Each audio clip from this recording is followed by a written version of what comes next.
सचिवालय में मंत्री उत्तम कुमार रेड्डी की अध्यक्षता में बैठक हुई। इस बैठक में कई विधायक और अधिकारी शामिल हुए। मंत्री उत्तम ने विधायकों के साथ महबूबनगर जिले में लंबित परियोजनाओं पर चर्चा की। मुख्य रूप से नारायणपुर, कोडंगल लिफ्ट योजना, कोयल सागर, पालामुरु, रंगारेड्डी परियोजनाओं की समीक्षा की। महबूबनगर जिले के विधायक यन्नम श्रीनिवास रेड्डी, मक्तल श्रीहरि, जी मधुसूदन रेड्डी, पर्णिका रेड्डी, एआईसीसी सचिव वामसीचंद्र रेड्डी और अन्य ने भाग लिया। केंद्रीय मंत्री किशन रेड्डी ने ओयू एथलेटिक्स ग्राउंड के सिंथेटिक एथलेटिक ट्रैक का उद्घाटन किया। इस कार्यक्रम में स्थानीय नेता VC Ravinder, deputy mayor Srilatha Shobhan Reddy और सीने अभिनेता साई कुमार शामिल हुए। केंद्रीय संस्कृति एवं पर्यटन विभाग के तत्वाधान में उस्मानिया यूनिवर्सिटी के आर्ट्स कॉलेज में लाइट एंड साउंड शो की शुरुआत की गई है। 1917 से लेकर अब तक उस्मानिया यूनिवर्सिटी आर्ट्स कॉलेज के इतिहास को तकनीक की मदद से समझाया जाएगा। वॉइस ओवर मशहूर फिल्म अभिनेता साई कुमार ने दिया था। इस शो को आप बिना कोई चार्ज लिए फ्री में देख सकते हैं। छात्रों के लिए विश्वविद्यालय के इतिहास को जानने का एक शानदार अवसर है। ओयू छात्र संघों ने इस महीने की 31 तारीख को तेलापुर में होने वाले सार्वजनिक युद्धपोत गद्दर के प्रतिमा अनावरण कार्यक्रम को सफल बनाने का आह्वान किया है। इस अवसर पर दलित, बहुजन एवं छात्र संघ के तत्वाधान में कार्यक्रम का पोस्टर जारी किया गया। ओयू छात्र संघों ने इस महीने की 31 तारीख को संगारेड्डी जिले में आयोजित होने वाले गद्दर प्रतिमा के अनावरण को सफल बनाने का फैसला किया है। इसी क्रम में ओयू वामपंथी, दलित, बहुजन एवं विद्यार्थी संघ के तत्वाधान में आर्ट्स कॉलेज में हेलो विद्यार्थी चलो तेलापुर नामक पोस्टर का अनावरण किया गया। उस्मानिया विश्वविद्यालय के रजिस्ट्रार प्रोफेसर लक्ष्मी नारायण, सामाजिक विज्ञान की डीन कुताडी अर्जुन राव और मुख्य वार्डन कोर्रेमाला श्रीनिवास राव मुख्य अतिथि रहे और उन्होंने पोस्टर का अनावरण किया। कोंडापुर में जैनी हेरिटेज कैम्ब्रिज स्कूल ने दुर्लभ कार्यक्रम आयोजित किया। विद्यार्थियों में सामाजिक जागरूकता पैदा करने के लिए कार्यक्रम का आयोजन किया गया। जैनी हेरिटेज कैम्ब्रिज स्कूल कोंडापुर ने छात्रों के बीच सामाजिक जागरूकता के लिए एक नया कार्यक्रम शुरू किया है। छात्रों को सामाजिक जागरूकता प्रदान करने के लिए स्थानीय बैंकों, डाकघर, अस्पताल और पुलिस स्टेशन का दौरा करने का कार्यक्रम चलाया गया। इसके तहत बड़ी संख्या में छात्र थाना पहुंचे। रामचंद्रपुरम सीआई नरेंद्र रेड्डी ने सभी बच्चों से बातचीत की। इसके बाद बच्चों द्वारा पूछे गए प्रश्नों का धैर्यपूर्वक उत्तर दिया गया तथा उन्हें जागरूक किया गया।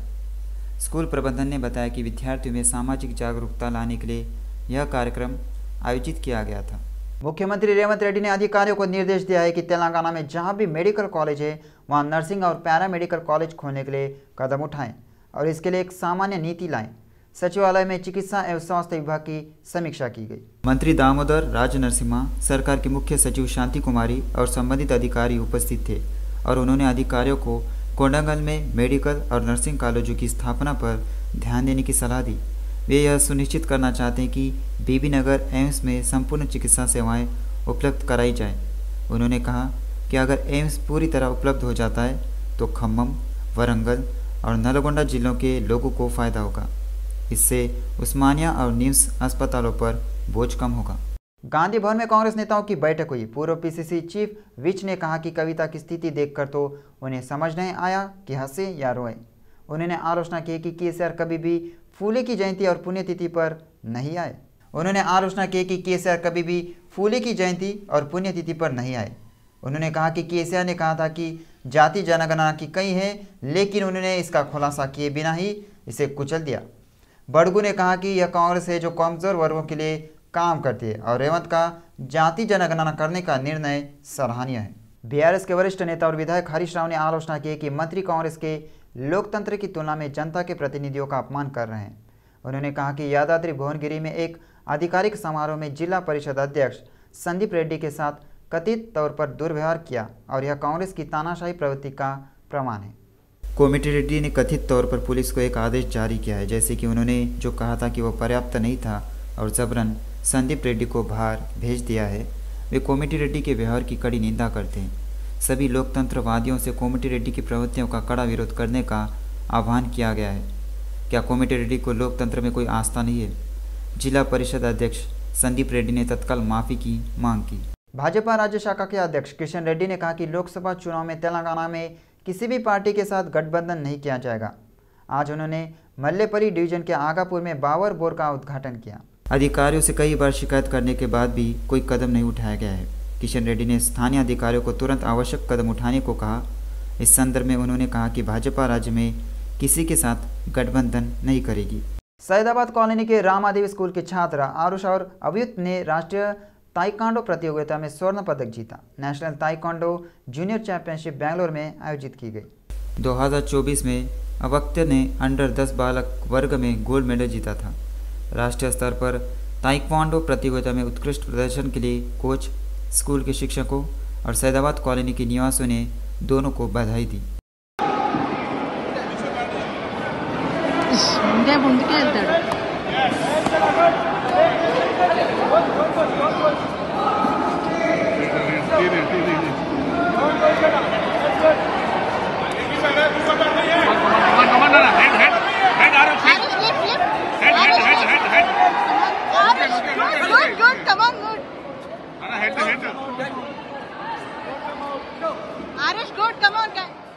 बाचूपल्ली थाना अंतर्गत प्रगति नगर रोजा ब्यूटी पार्लर के मालिक द्वारा बड़े पैमाने पर धोखाधड़ी किए जाने का मामला हाल ही में सामने आया है।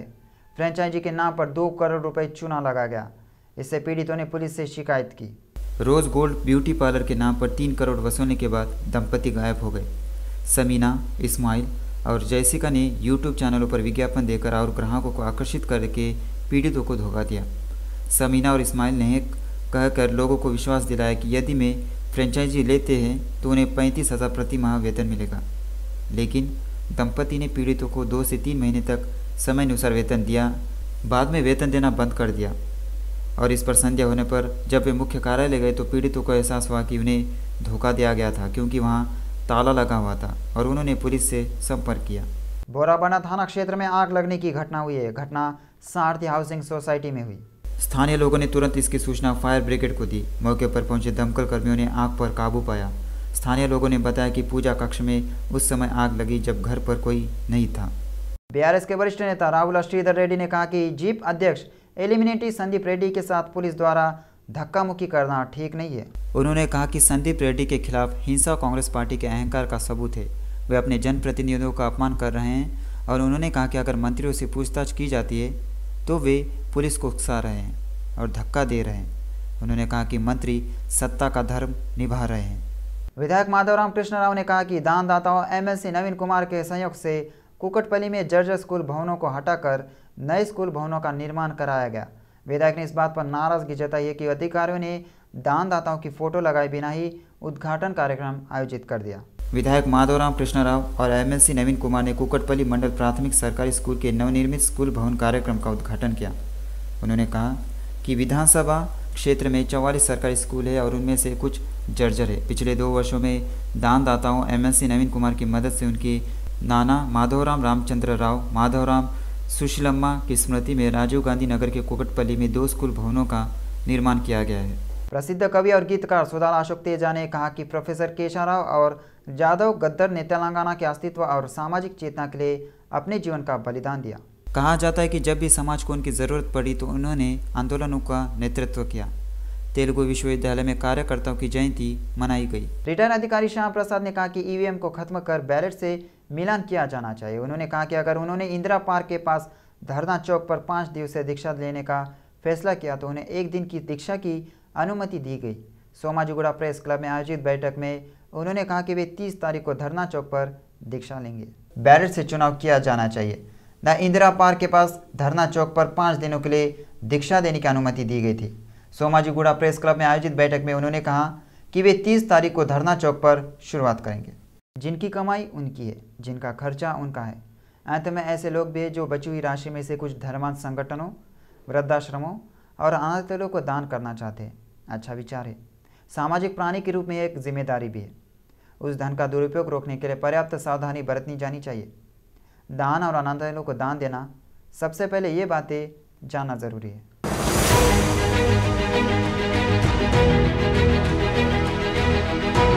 उदारता एक सशक्त सकारात्मक भावना है। साझा करने का आनंद अवर्णनीय है। इससे हमें अपने जीवन में सार्थकता का एहसास होता है। यह अमीरों की भी जिम्मेदारी है कि वे वंचितों के साथ साझा करें। आर्थिक, मानववैज्ञानिक, परोपकार को मानव निवेशन के रूप में वर्णित करते हैं। जैसे शेयर बाजार में निवेशन लंबे समय में हमारी संपत्ति का मूल्य बढ़ाता है, वहीं दान सेवा खुशी सूचकांक में हमारे ग्राफ को ऊपरी ले जाता है। वहीं वॉरेन बफेट कहते हैं, वहीं अनाथालय को दान देना मेरे जीवन का सबसे अच्छा निवेश है। लेकिन जब हमने समाज के लिए जो पैसे आवंटित किए हैं वो उन लोगों तक पहुंचता है जिन्हें इनकी ज़रूरत है। इसलिए संगठनों और व्यक्तियों के चयन में बहुत सावधानी बरतनी चाहिए। हमें ये जानना होगा कौन किस उद्देश्य के लिए काम कर रहा है।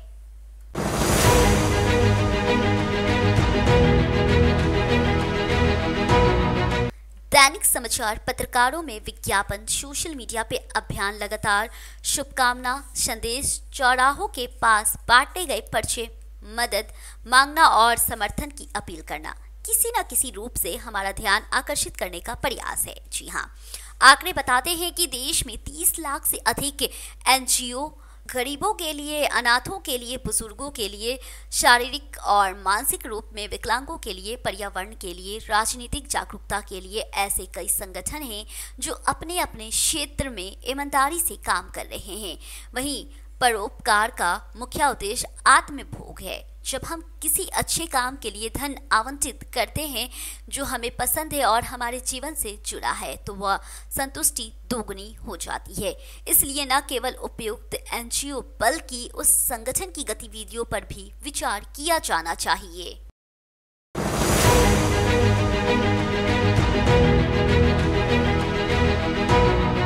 पुरस्कार, बैलेंस शीट, पत्रकारों में लेख, सब ऊंचाई पर अंततः आप जो देखते हैं वही सत्य है।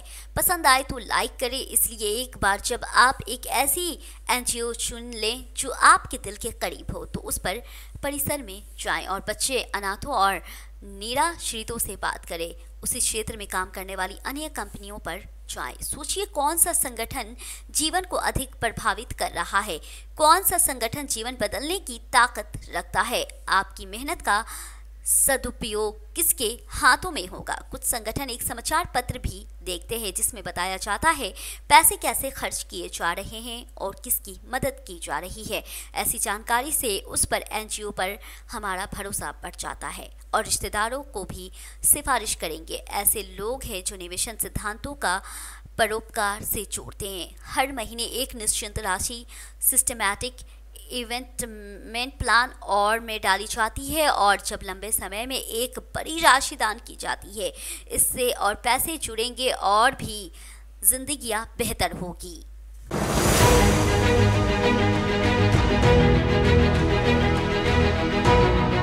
अगर आपको हर महीने याद रखना और भुगतान करना मुश्किल लगता है तो इलेक्ट्रॉनिक क्लियरेंस सिस्टम के माध्यम से हर महीने एक निश्चित तारीख को एक निश्चित राशि किसी भी एनजीओ के बैंक खाते में स्थानांतरित की जा सकती है। एक तरीका ये भी है कि चुनी गई कंपनी की वेबसाइट पर जाएं और क्यूआर कोड का स्कैन करें। भले ही हम सीधे पैसे ना दें, हम उन एनजीओ के लिए अपने पेशेवर कौशल का उपयोग करके संतुष्टि प्राप्त कर सकते हैं। ये एक गैर वित्तीय सेवा है। हमने जो चित्र बनाए हैं, जो किताबों में हमने लिखी है, जो मूर्तियाँ हमने बनाई है, यदि हमारे पास सिंचाई की व्यवस्था हो तो फसल का एक हिस्सा गरीबों में वितरित किया जा सकता है। मन के कई तरीके हैं, किसी भी तरह से उदारता एक महान गुण है।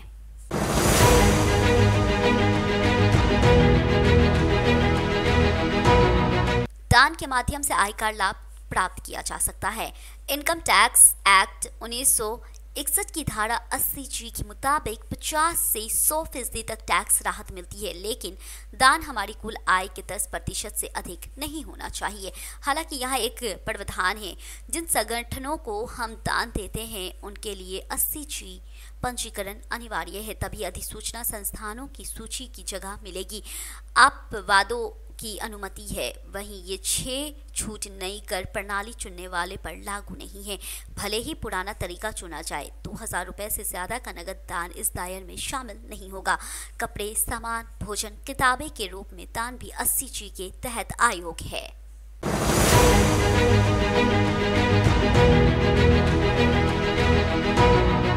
केंद्रीय अप्रत्यक्ष कर और सीमा शुल्क बोर्ड ने स्पष्ट किया है कि माल और सेवा कर दानकर्ता का नाम प्रदर्शित करने या दान या उपहार प्राप्त करने वाले दान के परिसर में नेम प्लेट लगाने जैसी सेवाओं पे लागू नहीं होगा। व्यक्तिगत दाताओं से सीबीआई द्वारा जारी एक परिपत्र में स्पष्ट किया गया है कि वो व्यक्तिगत दानकर्ता धार्मिक संस्थाओं और धर्मार्थ संस्थाओं, स्कूलों, अस्पतालों, अनाथालयों, वृद्धाश्रम आदि जैसे संगठनों को दान या उपहार के रूप में वित्तीय सहायता या कोई अन्य सहायता प्रदान करते हैं।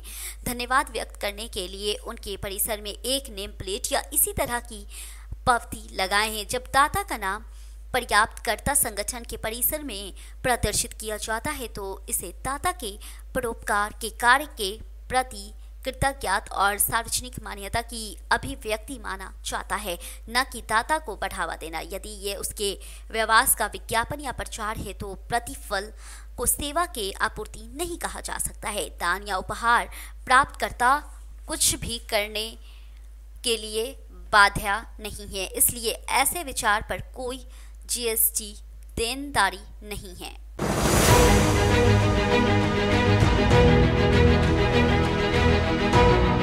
सीबीआईसी ने मामलों के कुछ उदाहरण उद्धृत किए हैं। श्री राजेश की ओर से अभिवादन। श्री राजेश द्वारा एक धर्मार्थ योग संगठन को दान किए गए डिजिटल ब्लैक बोर्ड के नीचे मुद्रित किया गया था। वहीं शारमिति द्वारा दान किया गया। ऐसे में दान के बने मंदिर परिसर में किसी भी हिस्से या कमरे के दरवाजे या फर्श पर मालती देवी अपने पिता की स्मृति में लिखा हुआ है। वहीं सीबीआईसी ने यह स्पष्ट किया कि इनमें से प्रत्येक मामले में दाता की किसी भी व्यावसायिक गतिविधि का कोई उल्लेख या संकेत नहीं है जिसे अन्यथा प्रचारित किया जाए। जहां उपहार या दान की 3 शर्तें पूरी होती है वहां उपहार या दान किसी चैरिटी के लिए किया जाता है। भुगतान उपहार या दान की प्रकृति में होता है और उद्देश्य धर्मार्थ होता है और इसका परिणाम व्यावसायिक लाभ नहीं होता है और इसे नहीं घोषणा और जीएसटी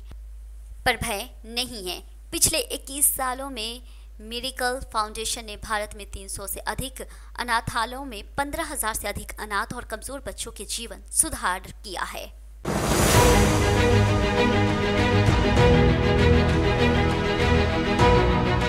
इसे पूरा करने के लिए हमने 5 कल्याण डोमेन और संयुक्त राष्ट्र बाल अधिकारियों के आधार पर अपनी क्रांतिकारी थ्राइव स्केल और पद्धति विकसित की है। ये उपकरण हमें स्वास्थ्य और कल्याण कारकों के व्यापक स्पेक्ट्रम और डेटा एकत्र करने और ट्रैक करने की अनुमति देता है ताकि प्रत्येक बच्चे को अपनी पूरी क्षमता तक पहुंचने का अवसर मिल सके। वहीं वर्षों के ज़मीनी अनुभव और सावधानी पूर्वक विश्लेषण के बाद हम अपनी विशेषज्ञता को अनाथालयों से परिवारों में स्थानांतरित कर रहे हैं और जब भी संभव होता है तो बच्चों को घर लाने के लिए वैश्विक आंदोलन का नेतृत्व कर रहे हैं। हम अनाथालय देखभाल के विकल्पों पर सामाजिक कार्यबल को प्रशिक्षित कर रहे हैं। वहीं स्थानीय स्तर पे बाल संरक्षण समितियों को मजबूत करने के लिए सामुदायिक तक पहुंच रहे हैं। वहीं युवाओं को प्रोत्साहित कर रहे हैं और बच्चों को रखने के लिए कमजोर परिवारों के शीघ्र पहचान कर रहे हैं।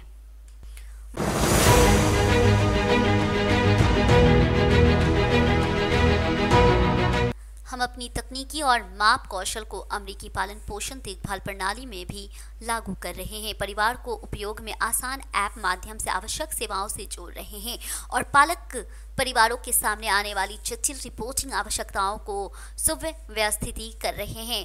मेडिकल फाउंडेशन बच्चों के लिए एक अंतर्राष्ट्रीय गैर लाभकारी संगठन है जिसका मुख्यालय ऑस्टिन टेक्सास में और कार्यालय न्यूयॉर्क शहर में और नई दिल्ली में है।